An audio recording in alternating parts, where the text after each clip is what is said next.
Bismillahirrahmanirrahim. Alhamdulillahirabbil alamin wassalatu wassalamu ala asyrafil anbiya'i wal mursalin sayyidina Muhammadin wa ala alihi wa sahbihi ajma'in. Qala al-Imam Sya'rani radhiyallahu ta'ala anhu wa nafa'ana Allahu bi'ulumihi fi darain amin. Wa kana yaqul 'alaika ayyuhal murid bil ishtighal bi 'ilmi syari'ah wa qira'atihi 'ala al-ulama al-jami'ina baina al-'ilmi wal 'amal.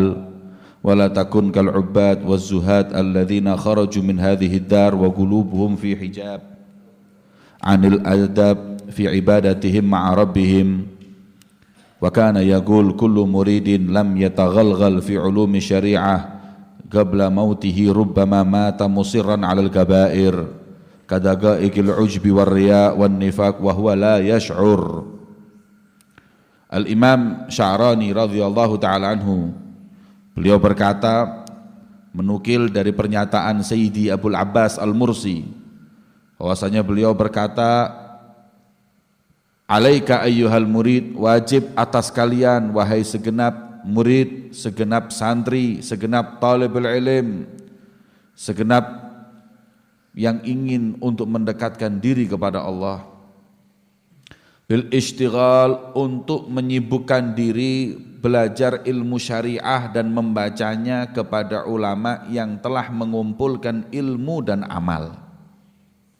Jangan kita belajar kepada seorang alim yang hanya punya ilmu tapi tidak mengamalkannya. Jangan pula kita belajar kepada seorang alim atau seorang yang ahli ibadah tapi enggak juga punya ilmu.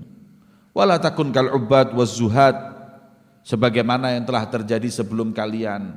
Banyak orang yang ahli ibadah, orang yang zuhud, mentalak dunia, tapi mereka keluar dari dunia ini alias mati dalam keadaan hijab daripada adab, tertutup daripada adab dalam ibadahnya kepada Allah Subhanahu wa ta'ala.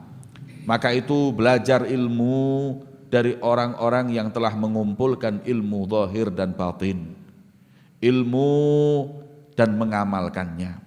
Sebagaimana disebutkan bahwa seorang telah belajar kepada Sayyidi Imam Ahmad bin Hanbal, 20 tahun beliau belajar ilmu dan adab. Akan tetapi sepeninggal beliau, seorang murid tersebut menyesal. Kenapa? Karena dia waktu itu belajar adab 18 tahun dan belajar ilmu cuma 2 tahun.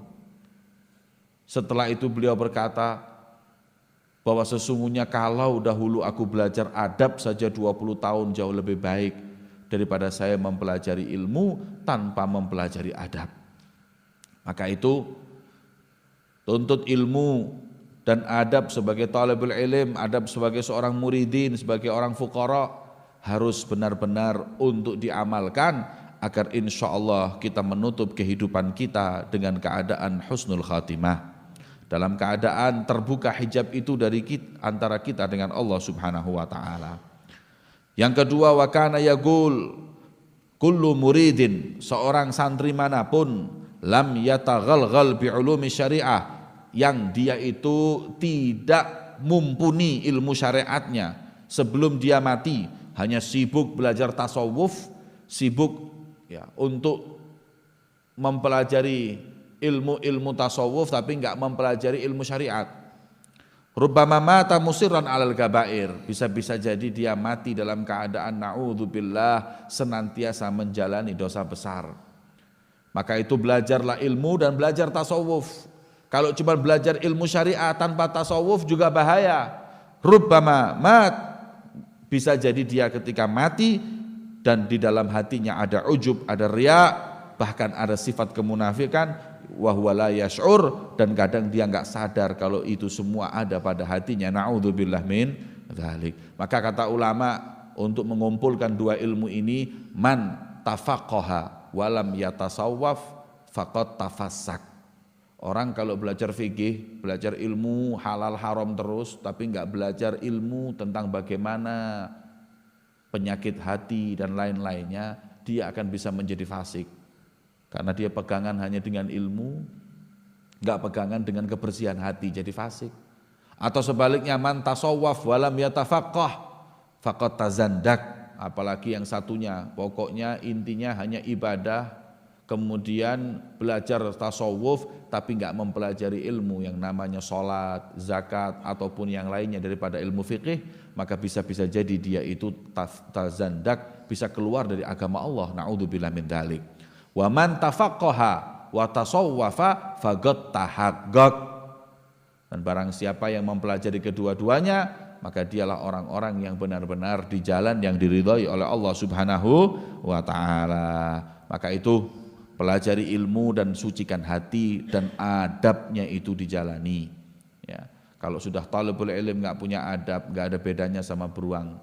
Ya, talabul ilm nggak punya adab, nggak ada bedanya sama beruang. Al Habib Abdurrahman Segaf beliau mengatakan man la lahu adab fahuwa dub. Ya, orang kalau sudah nggak punya adab, nggak ada bedanya sama beruang sama binatang. Bedanya kita sama binatang itu adab. Wa kana yaqul iyyakum wal i'tirad ala man ra'aitahu saminan. Kata Imam Sya'rani, Abil Abbas Al-Mursi beliau berkata, hati-hati, jangan sekali-kali suudzon, jangan sekali-kali berprasangka buruk dengan ulama yang badannya gemuk. Ya. Kenapa? Fa innal hubba idza tamakkan minal abdi, ya, kalau yang namanya cinta kepada Allah itu kalau meresap, hatinya tentrem, itu bisa menggemukkan badan. Samin, besar badannya. Makanya ada sebagian ulama yang kita tahu badannya gede-gede. Kita terus jangan suudzon, iki ulama kok doyan mangan.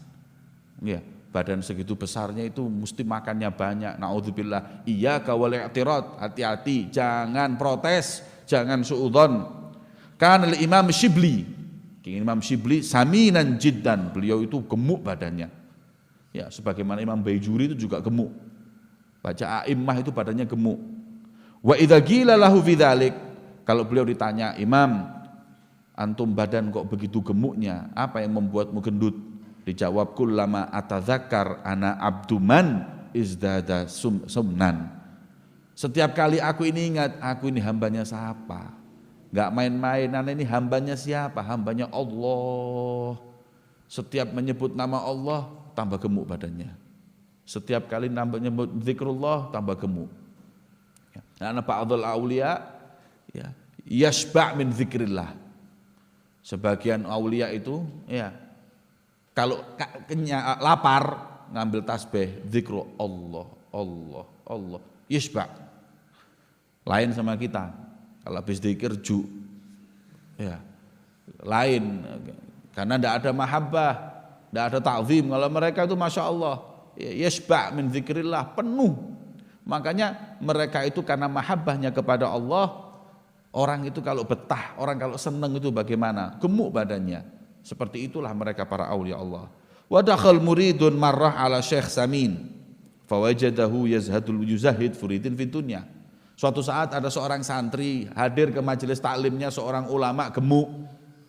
Sudah gemuk pas ceramah orang dibilang jangan makan banyak-banyak. Lah bingung orang yang dengar. Kif? Ini syekh ini nyuruh orang enggak makan banyak-banyak, wah dia gemuknya seperti ini. Min fina ada sumun ada. Kalau dia enggak makan banyak, enggak mungkin. I'tirad fi qalbuh. Wa huwa kadub, bahkan dikatakan gemuknya yang namanya kiainya ini, syekhnya ini sampai kayak beruang gedenya badannya. Wa huwa minas siman, saking gemuknya. Fakashafahu syekh, apa yang ada terbesit di hati seorang murid itu dikasyaf. Wa qala wa izzatih ta'ala, kemudian berkata demi kemuliaan Allah Subhanahu wa taala, ma sammananil akal wa inna ma sammanani hubbuhu ta'ala. Demi Allah, yang buat aku gemuk ini bukan makanan, tapi kecintaan kepada Allah lah yang membuat aku itu gemuk. Maka itu para hadirin yang dimuliakan oleh Allah, para tulabul ilm, ya.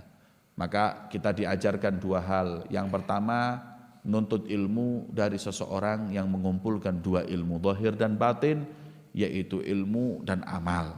Dan yang kedua, kita diajarkan untuk punya adab.